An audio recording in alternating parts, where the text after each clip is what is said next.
लक्ष्मी जी के प्रादुर्भाव की कथा, समुद्र मंथन और अमृत प्राप्ति। भीष्म जी ने कहा, मुने, मैंने तो सुना था लक्ष्मी जी क्षीर समुद्र से प्रकट हुई हैं, फिर आपने यह कैसे कहा कि वे भृगु की पत्नी ख्याति के गर्भ से उत्पन्न हुई? पुलत्स्य जी बोले, राजन, तुमने मुझसे जो प्रश्न किया है उसका उत्तर सुनो। लक्ष्मी जी के जन्म का संबंध समुद्र से है। यह बात मैंने भी ब्रह्मा जी के मुख से सुन रखी है। एक समय की बात है, दैत्यों और दानवों ने बड़ी भारी सेना लेकर देवताओं पर चढ़ाई की। उस युद्ध में दैत्यों के सामने देवता परास्त हो गए। तब इंद्र आदि संपूर्ण देवता अग्नि को आगे करके ब्रह्मा जी की शरण में गए। वहां उन्होंने अपना सारा हाल ठीक ठीक कह सुनाया। ब्रह्मा जी ने कहा, तुम लोग मेरे साथ भगवान की शरण में चलो।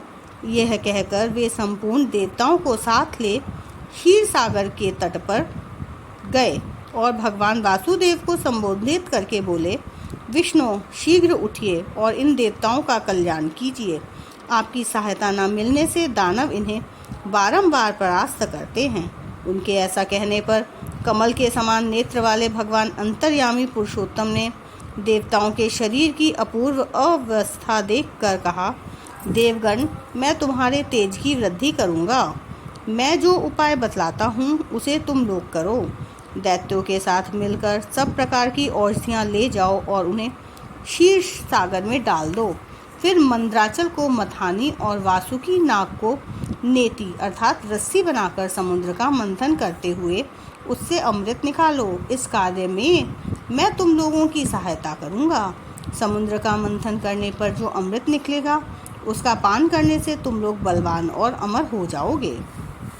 देवादिदेव भगवान के ऐसा कहने पर संपूर्ण देवता दैत्यों के साथ संधि करके अमृत निकालने के यत्न में लग गए। देव, दानव और दैत्य सब मिलकर सब प्रकार की औषधियाँ ले आए और उन्हें क्षीर सागर में डालकर मंद्राचल को मथानी एवं वासुकी नाग को नेति बनाकर बड़े वेग से मंथन करने लगे। भगवान विष्णु की प्रेरणा से सब देवता एक साथ रहकर वासुकी की पूंछ की ओर खड़े हो गए और दैत्यों को उन्होंने वासुकी के सिर की ओर खड़ा कर दिया। भीष्म जी वासुकी के मुख की सांस तथा विषाग्नि से झुलस जाने के कारण सब दैत्य निस्तेज हो गए। क्षीर समुद्र के बीच में ब्रह्मवेताओं में श्रेष्ठ भगवान ब्रह्मा तथा महातेजस्वी महादेव जी कच्छप रूपधारी श्री विष्णु भगवान की पीठ पर खड़े हो अपनी भुजाओं से कमल की भांति मंद्राचल को पकड़े हुए थे तथा स्वयं भगवान श्री हरि कूर्म रूप धारण करके क्षीर सागर के भीतर देवताओं और दैत्यों के बीच में स्थिर थे। वे मंद्राचल को अपनी पीठ पर लिए डूबने से बचाते थे। तदंतर जब देवता और दानवों ने क्षीर समुद्र का मंथन आरंभ किया तब पहले पहल उसमें देव पूजित सुरभि कामधेनु का आविर्भाव हुआ, जो भविष्य अर्थात घी दूध की उत्पत्ति का स्थान मानी गई है। तत्पश्चात वारुणी अर्थात मदिरा देवी प्रकट हुई, जिसके मद भरे नेत्र घूम रहे थे। वह पग पर लड़खड़ाती चलती थी। इसे अपवित्र मानकर देवताओं ने त्याग कर दिया। तब वह असुरों के पास जाकर बोली, दानवों, मैं बल प्रदान करने वाली देवी हूँ, तुम मुझे ग्रहण करो। दैत्यों ने उसे ग्रहण कर लिया। इसके बाद पुनः मंथन आरंभ होने पर पारिजात अर्थात कल्प वृक्ष उत्पन्न हुआ, जो अपनी शोभा से देवताओं का आनंद बढ़ाने वाला था। तदंतर 60 करोड़ अप्सराएं प्रकट हुई, जो देवताओं और दानवों की सामान्य रूप से भोग्या हैं। जो लोग पुण्य कर्म करके देवलोक में जाते हैं उनका भी उनके ऊपर समान अधिकार होता है। अप्सराओं के बाद शीतल किरणों वाले चंद्रमा का प्रादुर्भाव हुआ, जो देवताओं को आनंद प्रदान करने वाले थे। उन्हें भगवान शंकर ने अपने लिए मांगते हुए कहा, देवताओं, ये चंद्रमा मेरी जटाओं के आभूषण होंगे, अतः मैंने इन्हें ले लिया। ब्रह्मा जी ने बहुत अच्छा कहकर शंकर जी की बात का अनुमोदन किया। तत्पश्चात कालकूट नामक भयंकर विष प्रकट हुआ। उससे देवता और दानव सबको बड़ी पीड़ा हुई। तब महादेव जी ने स्वेच्छा से उस विष को लेकर पी लिया। उसके पीने से उनके कंठ में काला दाग पड़ गया। तभी से वे महेश्वर नीलकंठ कहलाने लगे। क्षीर सागर से निकले हुए उस विष का जो अंश पीने से बच गया था, उसे नागों अर्थात सर्पों ने ग्रहण कर लिया। तदंतर अपने हाथ में अमृत से भरा हुआ कमंडलू लिए धन्वंतरी जी प्रकट हुए। वे श्वेत वस्त्र धारण किए हुए थे। वैदराज के दर्शन से सबका मन स्वस्थ एवं प्रसन्न हो गया। इसके बाद उस समुद्र से उच्चे श्रवा घोड़ा और ऐरावत नामक हाथी, ये दोनों क्रमशः प्रकट हुए। इसके पश्चात क्षीर सागर से लक्ष्मी देवी का प्रादुर्भाव हुआ, जो खिले हुए कमल पर विराजमान थी और हाथ में कमल लिए थी। उनकी प्रभा चारों ओर छिटक रही थी।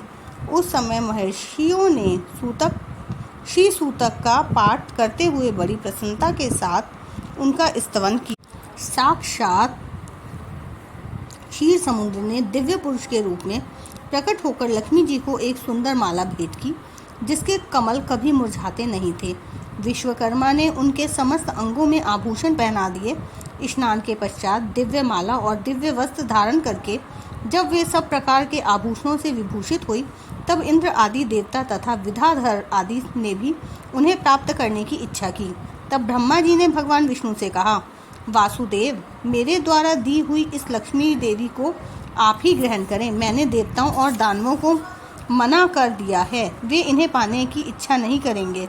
आपने जो स्थिरता पूर्वक इस समुद्र मंथन के कार्य को संपन्न किया है, इससे आप पर मैं बहुत संतुष्ट हूँ। यूँ कहकर ब्रह्मा जी लक्ष्मी जी से बोले, देवी, तुम भगवान केशव के पास जाओ। मेरे दिए हुए पति को पाकर अनंत वर्षों तक आनंद का उपभोग करो।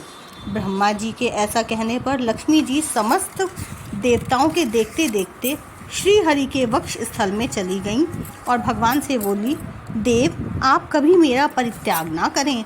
संपूर्ण जगत के प्रियतम, मैं सदा आपके आदेश का पालन करती हुई आपके वक्ष स्थल में निवास करूंगी। यह कहकर लक्ष्मी जी ने कृपापूर्ण दृष्टि से देवताओं की ओर देखा। इससे उन्हें बड़ी प्रसन्नता हुई। इधर लक्ष्मी से परित्यक्त होने पर दैत्यों को बड़ा उद्वेग हुआ।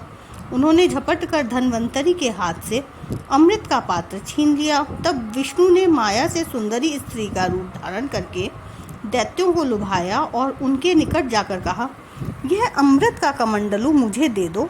उस त्रिभुवन सुंदरी रूपवती नारी को देखकर दैत्यों का चित्त काम के वशीभूत हो गया।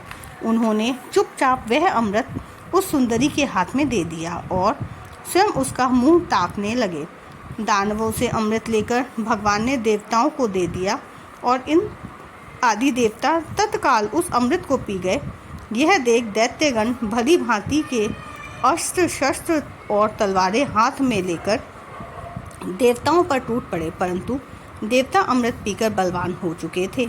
उन्होंने दैत्य सेना को परास्त कर दिया। देवताओं की मार पड़ने पर दैत्यों ने भागकर चारों दिशाओं की शरण ली और कितने ही पाताल में घुस गए। तब संपूर्ण देवता आनंद मग्न हो शंख, चक्र और गदा धारण करने वाले भगवान श्री विष्णु को प्रणाम करके स्वर्ग लोक को चले गए। तब से सूर्यदेव की प्रभा स्वच्छ हो गई। वे अपने मार्ग से चलने लगे। भगवान अग्निदेव भी मनोहर दीप्ति से युक्त हो प्रज्वलित होने लगे तथा सब प्राणियों का मन धर्म में संलग्न रहने लगा। भगवान विष्णु से सुरक्षित होकर समस्त त्रिलोकी श्री संपन्न हो गई। उस समय समस्त लोकों को धारण करने वाले ब्रह्मा जी ने देवताओं से कहा, देवगण, मैंने तुम्हारी रक्षा के लिए भगवान श्री विष्णु को तथा देवताओं के स्वामी उमापति महादेव जी को नियत किया है। वे दोनों तुम्हारे योगक्षेम का निर्वाह करेंगे। तुम सदा उनकी उपासना करते रहना, क्योंकि वे तुम्हारा कल्याण करने वाले हैं। उपासना करने से ये दोनों महानुभाव सदा तुम्हारे क्षेम के साधक और वरदायक होंगे। यूँ कहकर भगवान ब्रह्मा अपने धाम को चले गए।